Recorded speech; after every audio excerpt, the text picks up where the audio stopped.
I'm here with Nicole Wakeland, and we are driving the brand new Volvo C40 Recharge, which is Volvo's first pure electric vehicle. Yeah. Exciting.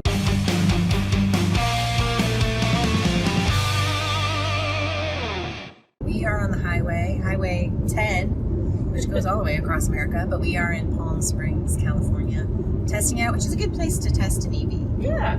Right? It's California. I feel like you're going to test an EV in the U.S., you need to be in California. It's probably a smart thing, yes, because they've got the infrastructure for charging and such. Mm-hmm. This particular car has 226 miles of range, which, you know, probably a year ago, I would have thought, that's not enough, right? Yeah. I would have thought that's not enough. Yeah. But I think people are moving toward wanting more fast charging than more range. Well, because I think for most people, that's more miles than you're going to drive in a typical day, unless you're truly going on a road trip. Right. You don't need that much mileage. So the only time you really are like concerned about it is when you are on that road trip and you don't want to have to sit for an hour and a half charging your vehicle. So having it charged quickly does become a bigger issue than how far can I go, because you just want to be able to get it charged fast, and those moments you do need to stop.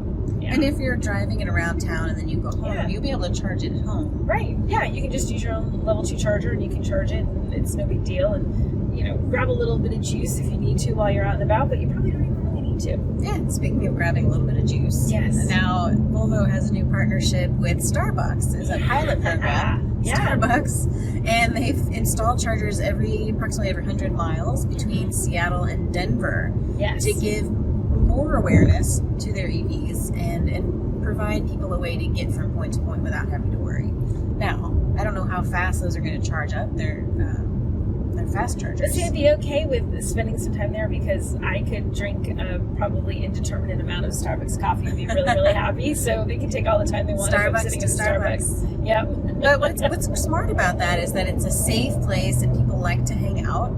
It's a known entity. Right. You know, like I'm gonna look for Starbucks with these charge points. And also, this is the first time, I believe, that they've integrated with Google. Mm-hmm. So they've got this 9-inch touchscreen here, and you can say, Google, you know, take me to here, but it can show you charging points along the way. It's going to be able to tell you how much battery charge you have, which helps with range anxiety. It does, because range anxiety is real. I've driven other vehicles that have very short ranges, and I made a wrong turn, literally missed an exit on the highway, and I was horrified trying to do like math. I was like that math meme with all the things, like how far do I have to go, how far can I make it? Right. It's very stressful if you do think you're going to run out. Yeah.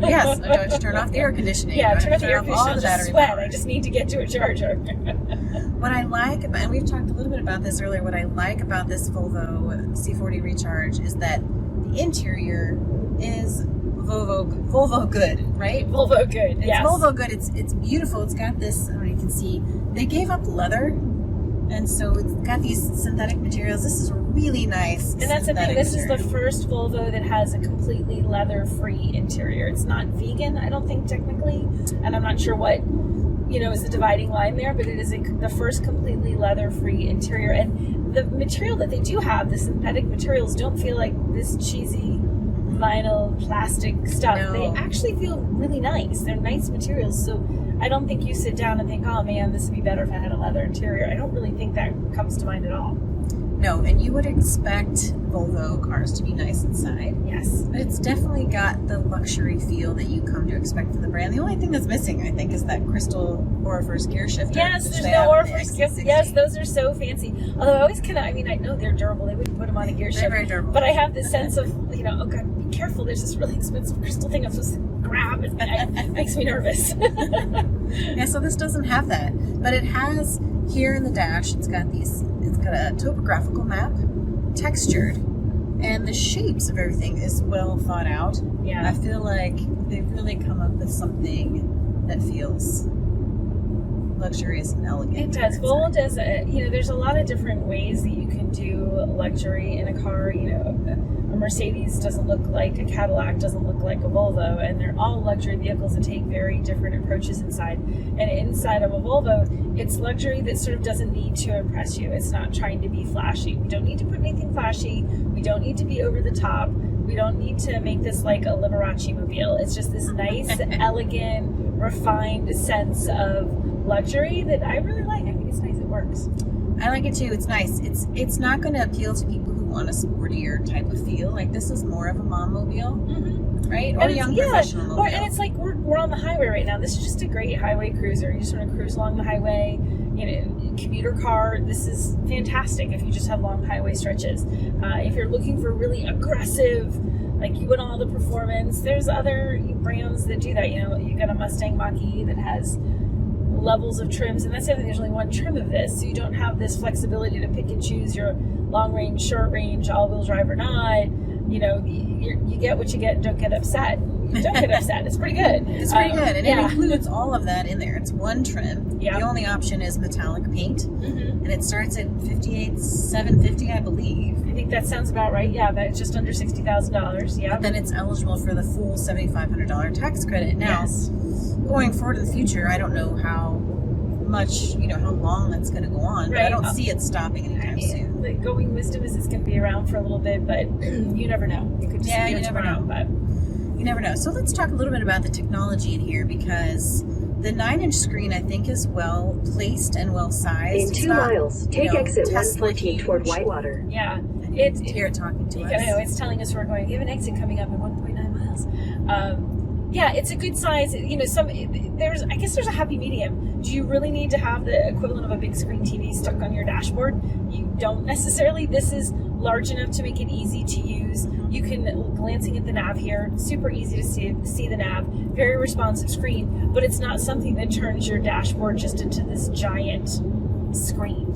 Yeah, sometimes there's too many screens. I like that you can pinch in, zoom out, just like you can on a phone. I like that you can use the Google connection, the Google connectivity. Yeah. Now this is Android only. I think they said Apple CarPlay will be added later. They did. They said Apple CarPlay, and it was he said kind of sort of the middle of the year-ish. So I don't think the date was hard and fast, but I feel like by the middle of this year we should have Apple CarPlay as a feature. So all those of you who are iPhone users that are saying I'm out, just hold that thought. By June, hang on, it's coming. By June they should add that for you. Yeah, and it has so much other stuff. It's integrated with Spotify. You've got Sirius XM, which I think they said you can't control XM through the Google connection, which is different than, say, Toyota's new. They did say that. You're right. So it is a little bit different. I still think this is a great system. It's you get into any car, and if you're not familiar with how the infotainment works, you have that little bit of time where you think, I don't know where anything is. This is terrible. I can't figure this out. This is pretty intuitive. It doesn't take long for you to get comfortable with how the menus are laid out and how it works and how you get it to do things. And just being able to, the voice activation, which I don't want to say because she'll ask me 10 questions. And hey, that right. Hey, that thing that I don't want to say. In a quarter mile, take exit 114 toward Whitewater. It makes it very easy to use. So the features that you want, there's more features there than you're probably ever going to use, which is the truth for any system. And this one's pretty easy to use. And I think once it gets Apple CarPlay, I'll be happy because I'm an iPhone user. So for me, same. I'm saddened that I can't. Take exit 114. Same. Okay, so final thoughts, Nicole. The first pure electric Volvo C40 Recharge. Yes. I like it. Overall, I like it. I think it's attractive. It has a nice interior. It's comfortable. It brings something new, a little bit upscale, and has good range, good charging. I don't have a lot of complaints. Currently, my biggest complaint is I feel like it has a very small rear window. It is a small rear window. It has a steep rake. Yes, that really sexy roofline from the outside is a little rough on the inside.